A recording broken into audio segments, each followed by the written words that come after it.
était là-bas. Mais le Seigneur dit, si on vous dit, il est ici ou là, ne le croyez pas. Pourquoi? Parce que maintenant, on vit par la foi, on ne vit pas par la vue. Eh oui. Je crois que c'est dans 2 Corinthiens 5, 7, on vit par la foi, non par la vue. Hébreux 11, verset 1, le juste vivra par la foi. C'est ça la bénédiction attendue. Attends-la, elle viendra sûrement. Le juste vivra par la foi. Eh oui, c'est ça la vraie bénédiction, c'est de vivre par la foi, alléluia. Mais c'est pas vivre par la vue. Parce que la vue, c'est le charnel. L'imposition des mains, tout ça, c'était l'Ancien Testament, c'était le charnel. Tous les baptêmes que les Juifs avaient fait sous la loi, le baptême de Jean-Baptiste, tout ça, parce que Jean-Baptiste disait dans la parole de Dieu, eh bien, dans Jean 1, 31, je suis venu baptiser afin de manifester Christ en Israël.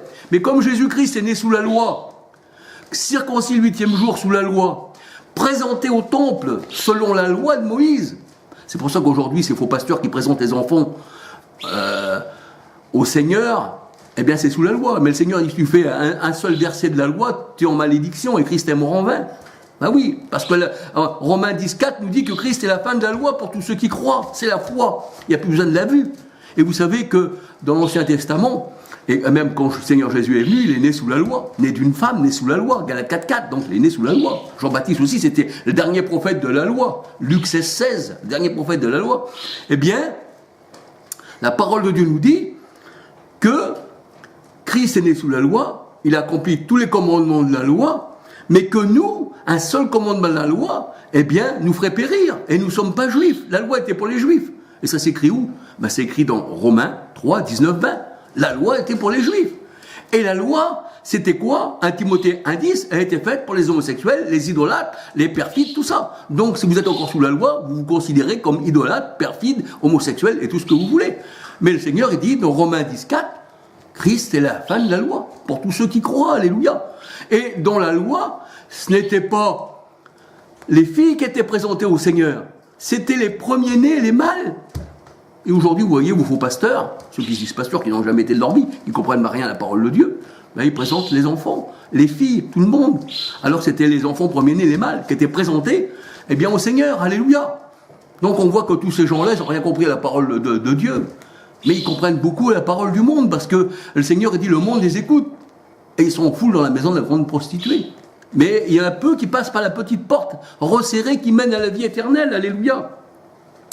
Alors c'est vrai que le Seigneur Jésus-Christ, alléluia, eh bien, il nous a donné un esprit de révélation et un esprit de sagesse. Mais le Seigneur, comme il savait qu'on était charnel, comme Saul de Tarse, ben c'était une personne charnelle, il était élevé au pied de Gamaliel, il luttait contre Christ. Eh bien, le Seigneur a dit, dans les derniers temps, eh bien, je répondrai de mon esprit sur toute chair. Mais sur toute chair, c'est élu, pas sur le monde, sinon le monde serait converti aussi. Ça serait aussi élu, non.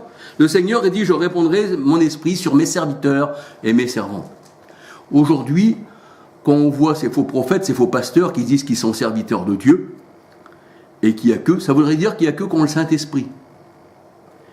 Et que ce serait que les serviteurs. Mais alors, qu'est-ce que la parole de Dieu nous dit? Je répondrai de mon esprit sur mes serviteurs et mes servantes. Eh oui, et aussi les servantes du Seigneur. C'est pas moi qui le dis. Acte 2, 16, 17, 18. Acte 2, 16, 17, 18. Acte 2, versets 16, 17, 18. Je répondrai dans les derniers temps de mon esprit. Et les derniers temps, c'est à la Pentecôte. C'était les derniers temps de la loi de Moïse. Malachie 4, 4, les préceptes de Moïse. Éphésiens 2, 15, que le Seigneur Jésus-Christ a annulé. On peut regarder aussi dans Hébreux 7, 11, 12, 16, 18, que tout ça s'est annulé. La parole de Dieu nous dit que Christ a fait une nouvelle alliance. C'est plus la loi de Moïse, c'est une loi nouvelle, avec un homme nouveau, avec un esprit nouveau, avec la nouvelle Jérusalem, avec une nouvelle terre qu'il appelle épouse. Alléluia. Gloire au Seigneur. Les choses anciennes sont passées. Voici, il fait toutes choses nouvelles. Même c'est écrit dans l'Apocalypse. Alléluia. Amen. Alors c'est vrai que le Seigneur, il a changé notre cœur. Ézéchiel, voyez-vous, parce que tout vient du cœur, donc il est obligé de le changer. Et l'esprit nouveau. Le Seigneur, dans Ézéchiel, il nous dit, Ézéchiel 36, 25, 26, 27, il dit, je vous donnerai un cœur nouveau et un esprit nouveau, et je mettrai mes lois dans votre cœur. C'est plus sur un livre, c'est plus sur des tables. C'est dans notre cœur. Et nous sommes le temple, le vrai temple. Alors ceux qui veulent aller voir le temple de Jérusalem aujourd'hui, qui est écroulé, pardon, qui est écroulé et qui ne reste plus qu'un mur, le mur des lamentations. Donc il se lamente à ce mur, voyez-vous. Même le pape, il met des petits papiers dans le mur, alors que ça c'était la loi, et ça c'était détruit. Le Seigneur, il dit, voici, maintenant c'est vous le vrai temple. Alléluia. Dieu n'habite pas dans des maisons faites de main d'homme. Et regardez, aujourd'hui les catholiques, les cathédrales, tout ça, ce qu'ils se sont fait. Voyez-vous que le Seigneur, il a dit, eh bien, puisque je n'habite pas dans des temples faits de main d'homme, vous allez faire des grandes cathédrales, vous allez faire des chamoines, des cardinals, des cardinaux. Vous allez faire des moines, même le mot moine, ça vient carrément du bouddhiste. Les mains jointes, ben, ça vient du bouddhiste. Le chapelet, ça vient du bouddhiste. Bon, ça a été repris aussi par les musulmans, mais tout ça, ça vient du bouddhiste. Voyez-vous. Et même le vœu de silence, ça vient du bouddhiste. Le dix solaire autour de la tête des statues, ça vient du bouddhiste. Ça vient de diverses religions. C'est les religions du monde. Et oui, c'est toute la balayure du monde, l'écume de la mer, que le Seigneur il dit. Parce que la mer, c'est les grandes eaux, c'est les puissants, c'est les nations. Et oui, les grandes eaux que tu as vues, eh bien, ce sont les nations, les foules, les tribus. Apocalypse 17, 1, 15. Eh oui, c'est l'écume de la mer qui dit le Seigneur, alléluia. Mais quand le Seigneur nous donne un esprit nouveau, eh bien, nous sommes un esprit nouveau, alléluia. Alors c'est vrai qu'il n'y a plus, comme le Seigneur nous dit, ni homme, ni grec, ni juif. Nous sommes tous un en Christ. Alléluia. Mais ça, c'est pour les enfants du Seigneur. Alléluia. Nous ne sommes pas un avec le monde. Alléluia. Alors, c'est vrai que le Seigneur a changé notre cœur. Et il a mis un esprit nouveau en nous. Il dit, voici, je vous donnerai un esprit nouveau, je changerai votre cœur. Alléluia. Alors, Ézéchiel 36, 25, 26, 27. Ézéchiel 11, verset 19. Ézéchiel 11, verset 19. Et cet esprit est appelé l'esprit des justes. Le Saint-Esprit, c'est l'esprit des justes. Et l'esprit des injustes, bien sûr, c'est un esprit d'égarement, un esprit de prostitution, ça c'est injuste. Mais le Seigneur, il dit ça, l'Esprit Saint, c'est l'esprit des justes, alléluia. Hébreux 12, verset 23. La parole de Dieu nous dit que Dieu a envoyé dans nos cœurs l'esprit de son Fils. Et c'est pour ça que la parole de Dieu nous dit encore que, eh bien, si on n'a pas l'esprit du Christ en nous, on ne peut pas lui appartenir. Parce que Christ nous a dit dans sa parole, je crois que c'est dans Jean 14, 17, le Seigneur Jésus disait à ses disciples, l'esprit qui est à côté de vous ne sera plus à côté de vous, mais il sera en vous. Ça veut dire que Dieu a été manifesté en chair, il était à côté des disciples, en chair, mais le Seigneur a dit, je m'en vais, mais je reviendrai. C'est-à-dire à la Pentecôte, il est revenu par l'esprit, entré dans ses disciples. Et c'est pour ça que notre corps, maintenant, c'est le temple du Christ. Hein, c'est le temple du Saint-Esprit. Et le Seigneur a dit, celui qui s'attache à moi est avec moi un seul esprit. Et nous savons qu'il demeure en nous, 1 Jean 4, 13, par l'esprit qui est en nous. Alléluia. Alors Dieu a envoyé dans nos cœurs l'esprit de son Fils. Voyez-vous, là il n'y a pas trois esprits, hein, puisque nous sommes tous abreuvés, je veux dire, c'est l'eau, hein, la source. La source, c'est l'eau, c'est Dieu la source. Jérémie 2,13. Jérémie 2,13 nous dit, ils m'ont abandonné, moi, la source d'eau vive. Hein, et nous sommes abreuvés. Donc, c'est une source. Le Saint-Esprit, Dieu qui est saint, le Saint d'Israël. Alléluia. Eh bien, cet esprit, eh bien, est en nous. Alléluia. Il était en Christ. Il faisait vivre Christ. Alléluia. Jean 6, 57. Je vis par le Père. La chair ne sert de rien, dit le Seigneur. C'est l'esprit qui vivifie. Alléluia. Jean 6, 63. Alors, Dieu a envoyé l'esprit de son Fils dans nos cœurs. Ainsi, nous ne sommes plus esclaves d'un mauvais esprit. Hein? Alléluia. Nous sommes plus esclaves d'un mauvais esprit venant d'Éternel, bien sûr. Galates 4, verset 6-7. Galates 4, verset 6-7. 2 Corinthiens 3, 17-18. 2 Corinthiens 3, 17-18. 1 Samuel 16, 14.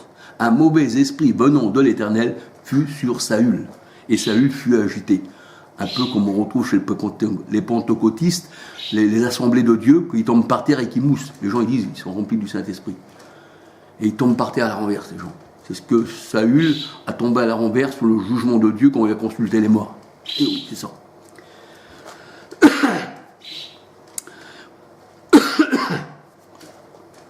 Alléluia. Alors c'est vrai que le Seigneur est grand. C'est vrai que le Seigneur est compatissant. Alléluia. Mais je vais vous dire, quand le Seigneur Jésus-Christ est venu, on peut regarder dans Actes 4, 25 à 28, je crois, eh bien, la parole de Dieu, elle dit que les rois de la terre Le monde entier s'est ligué contre l'Éternel et contre son oint. Voyez-vous? Et le roi Hérode, c'est ce qu'il a fait. Il s'est ligué contre Christ. Jules César. Eh bien, il s'avait ligué aussi contre l'Éternel. Le monde entier, la moindre personne, les scribes, les pharisiens, se sont ligués contre l'Éternel. Alléluia. Et ça, c'est ce qui constitue la bête. C'est ce qui constitue le monstre marin sur les eaux. Parce que les grandes eaux, vous savez que ce sont des foules, des nations, tout ça, que je vous ai dit tout à l'heure, eh bien, dans Apocalypse 17, 1, 15. Eh oui, ça, ce sont les grandes eaux. Et c'est pour ça que le Seigneur, il disait à ses disciples, eh bien, voici, je vous ferai pêcheurs d'hommes. Eh bien, justement, pour pêcher dans ces grandes eaux.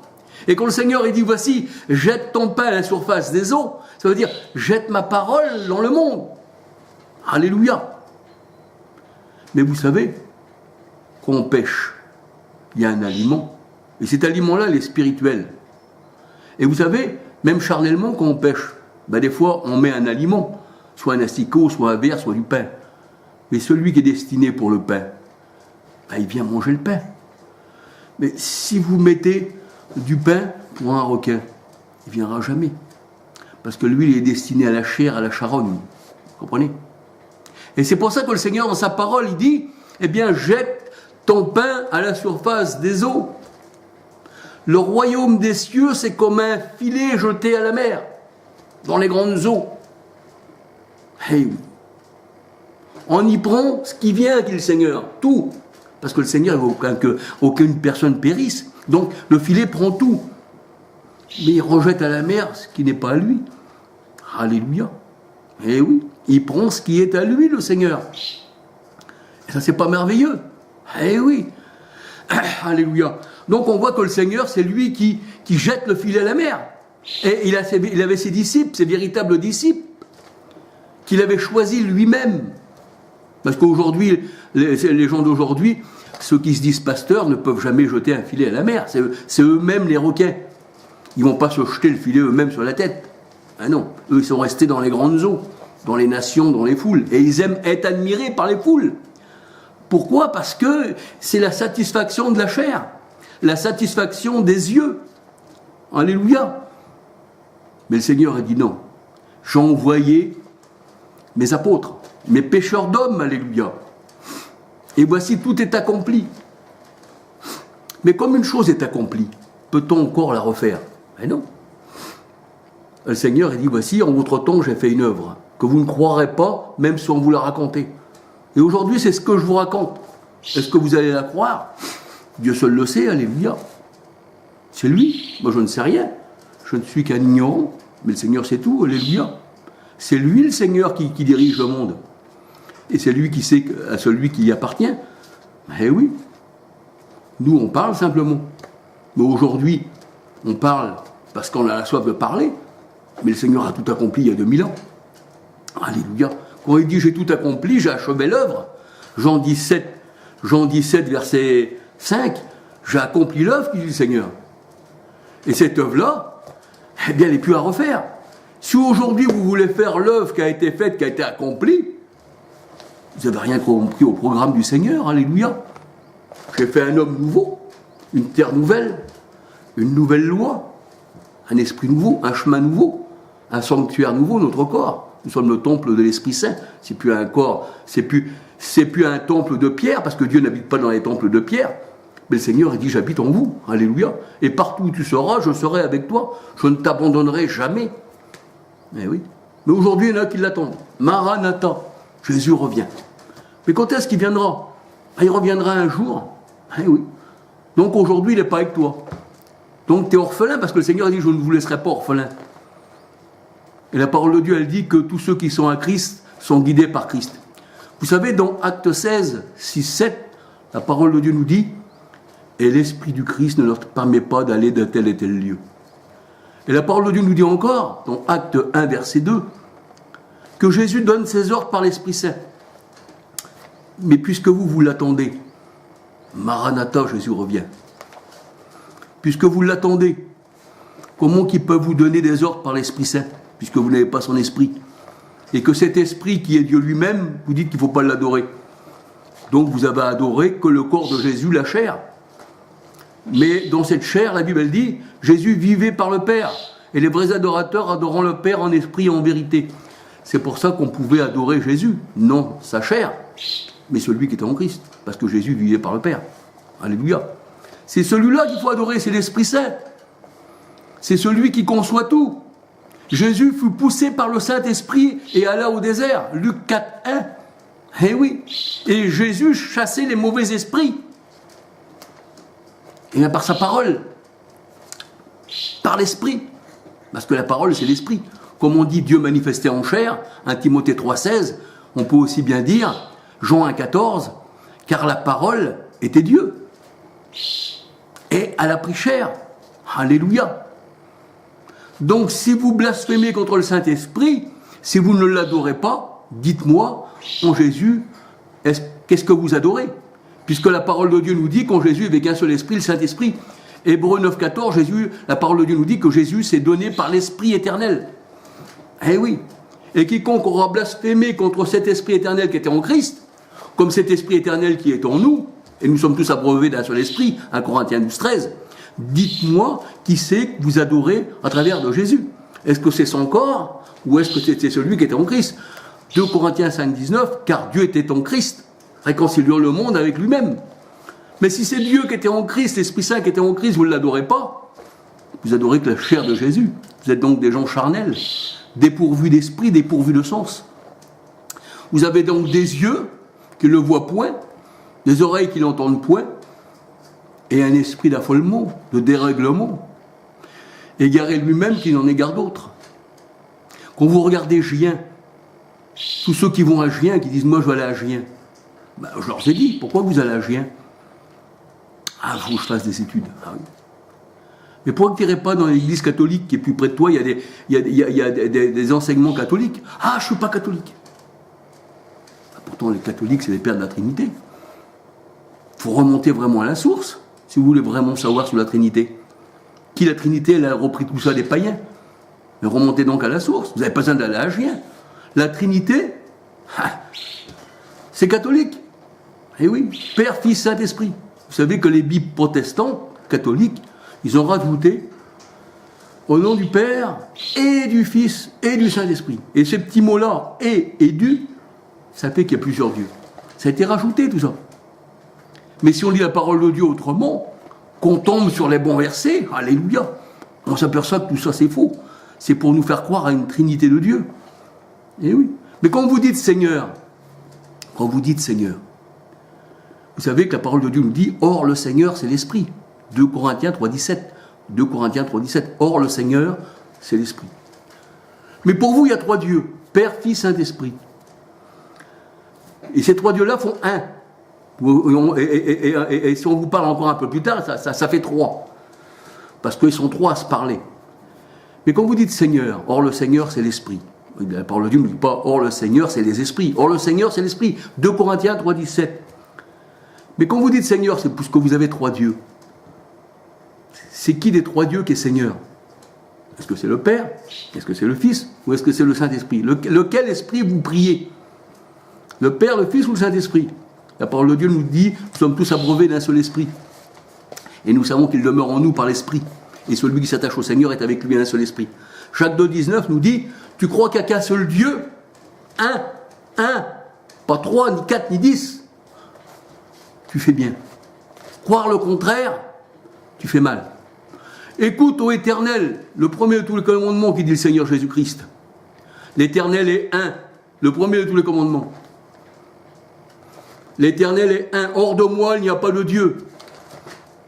Colossiens 1, 18.